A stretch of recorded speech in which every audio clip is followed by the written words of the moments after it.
Assistant professor परीक्षा 2021 अनिवार्य सामान्य ज्ञान प्रैक्टिस सेट नंबर 21। इसका पहला क्वेश्चन, शिक्षण प्रभावकारिता को प्रभावित करने वाले एक सर्वाधिक शक्तिशाली कारक किससे संबंधित है? तो इसका राइट ऑप्शन हो जाएगा डी, यानी शैक्षणिक व्यवस्था से। क्वेश्चन नंबर 2, अधिगमकर्ता की निम्नलिखित में कौन सी विशेषता शिक्षण की प्रभावोत्पादकता से अत्यंत रूप से संबंधित है?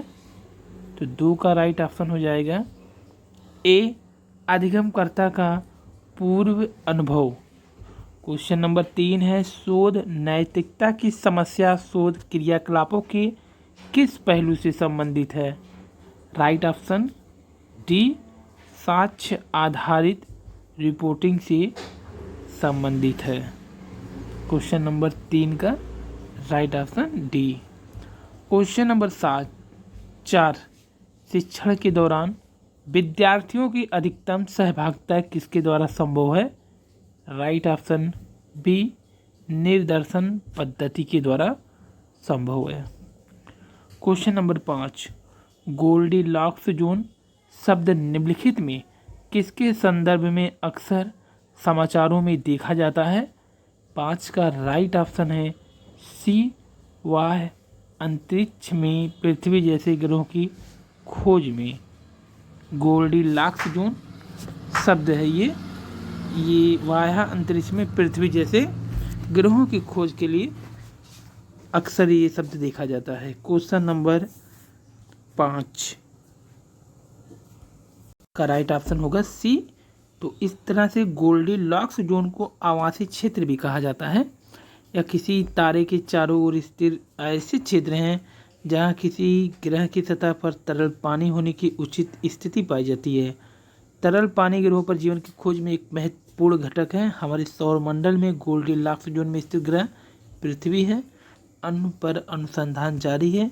यह जोन न अत्यधिक गर्म न अत्यधिक ठंडा है। क्वेश्चन नंबर 6, सूर्य का प्रभामंडल यानी हलो प्रकाश के अपवर्तन से उत्पन्न होता है। तो इसका राइट ऑप्शन सी, पच्छाद मेघों के हिम स्फटिक से।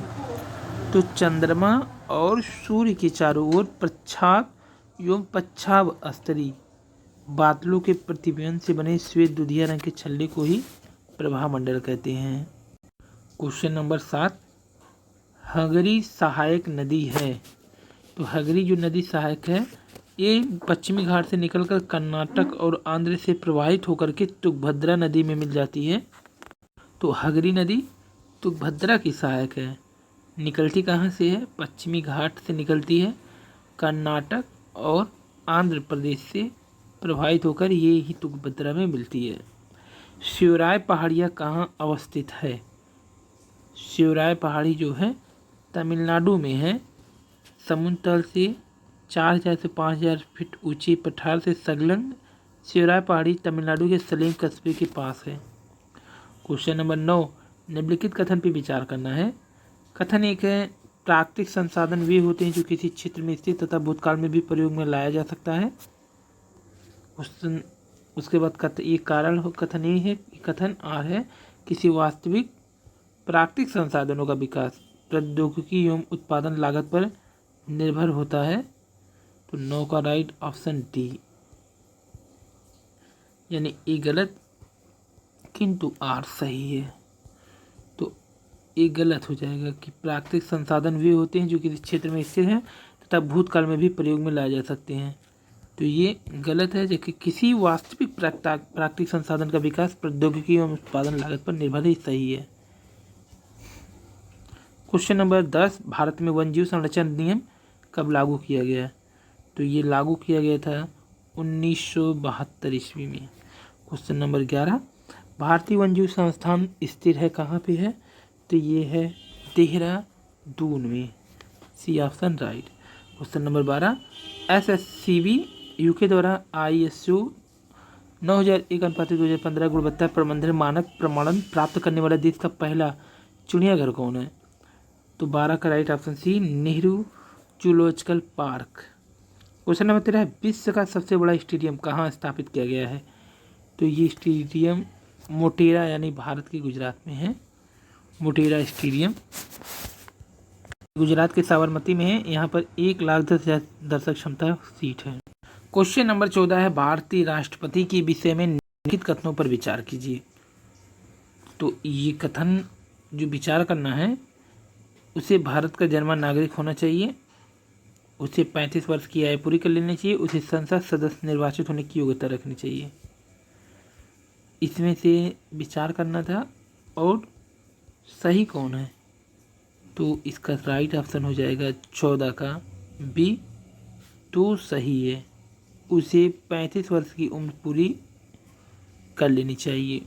राष्ट्रपति पद के निर्वाचित होने के लिए अनुच्छेद जो है 58(1) के अनुसार जो है भारत का नागरिक हो, 35 वर्ष की आयु पूरी कर चुका हो, लोकसभा के सदस्य निर्वाचित होने की योग्यता रखता हो।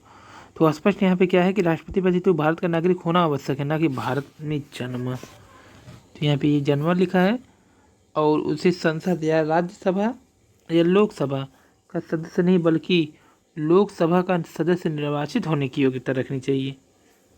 तो इसलिए सिर्फ 2 सही है। संसद में दोनों आ जाएगा, जैसे लोक और राज्य, यहाँ पर सिर्फ लोकसभा का। क्वेश्चन नंबर 15, भारत के संविधान निम्नलिखित अनुच्छेद में किसके अनुसार प्रत्येक राज्य की कार्यपालिका का शक्ति इस प्रकार प्रयोग की जाएगा जिससे संघ की कार्यपालिका की शक्ति के प्रयोग में कोई अड़चन न आए, उस पर कोई प्रतिकूल प्रभाव न पड़े? तो अनुच्छेद 257 के अनुसार। तो अनुच्छेद जो 257 के अनुसार प्रत्येक राज्य की कार्यपालिका का शक्ति का इस प्रकार प्रयोग किया जाएगा जिससे संघ की कार्यपालिका शक्ति के प्रयोग में कोई अड़चन न आए, उस पर कोई प्रतिकूल प्रभाव न पड़े। संघ की कार्यपालिका शक्ति का विस्तार किसी राज्य को ऐसे निर्देश देने तक होगा जो भारत को इस प्रयोजन के लिए आवश्यक प्रतीत हो। क्वेश्चन नंबर 16, भारत सरकार को कानूनी विषय पर कौन परामर्श देता है? तो ए ऑप्शन राइट हो जाएगा, अटॉर्नी जनरल। तो अनुच्छेद जो है 76(2) के अनुसार, अनुच्छेद 76(2) के क्या है अनुसार महान्यायवादी भारत सरकार को कानूनी विषय पर परामर्श देता है। यह भारत सरकार का प्रथम विधि अधिकारी जो कि राष्ट्रपति के द्वारा नियुक्त किया जाता है और राष्ट्रपति के पश्चात पर्यंत यह पद पे बना भी रहता है। क्वेश्चन नंबर 17, 26 जनवरी से 30 मार्च 2021 के मध्य किस मंत्रालय द्वारा आयुष संवाद अभियान मेरी सेहत मेरी जिम्मेदारी आयोजित किया जा रहा है? तो 17 का राइट ऑप्शन क्या हो जाएगा यहाँ पे? ए, आयुष मंत्रालय। तो आयुष मंत्रालय आयोजित करेगा 30 मार्च 2021 के मध्य, 26 जनवरी से आयोजित हुआ था 30 मार्च के मध्य, नई दिल्ली आयुष संवाद अभियान मेरी सेहत मेरी जिम्मेदारी। यह आयुर्वेद और कोविड-19 महामारी पर जन जागरूकता फैलाने के लिए जन जागरण अभियान है। क्वेश्चन नंबर 18, निम्नलिखित में कौन प्रस्थान त्रयी में सम्मिलित नहीं है? तो 18 का राइट ऑप्शन ए, भागवत नहीं है। उपनिषद, ब्रह्मसूत्र, भागवत गीता को वेदांत की प्रस्थान त्रयी कहा जाता है क्योंकि वेदांत के सर्वप्रमुख ग्रंथ हैं। इनमें भी उपनिषद मूल प्रस्थान हैं और शेष तो उन पर आधारित माने जाते हैं। वेदांत के आचार्य में जिन्होंने ब्रह्मसूत्र पर भाष्य से लेकर अपने अपने वेदांत संप्रदायों की प्रतिष्ठा की है उनमें शंकराचार्य सबसे प्राचीन है। तो जो प्रस्थानत्रयी सम्मिलित नहीं है इसमें भागवत नहीं सम्मिलित है, बाकी तीनों सम्मिलित हैं। क्वेश्चन नंबर 19, महाराष्ट्र में विधवा पुनर्विवाह हेतु अभियान का नेतृत्व किया था किसने? 19 का ए, विष्णु परशुराम पंडित ने। भारत की प्राचीन कला परंपराओं को पुनर्जीवित करने के लिए एक Indian society of oriental art की स्थापना की थी।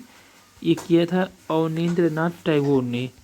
क्वेश्चन नंबर 21, वर्ष 1929 में जारी किए गए दीपावली घोषणा पत्र का संबंध था, ये किससे था? डोमिनियन स्टेटस से था।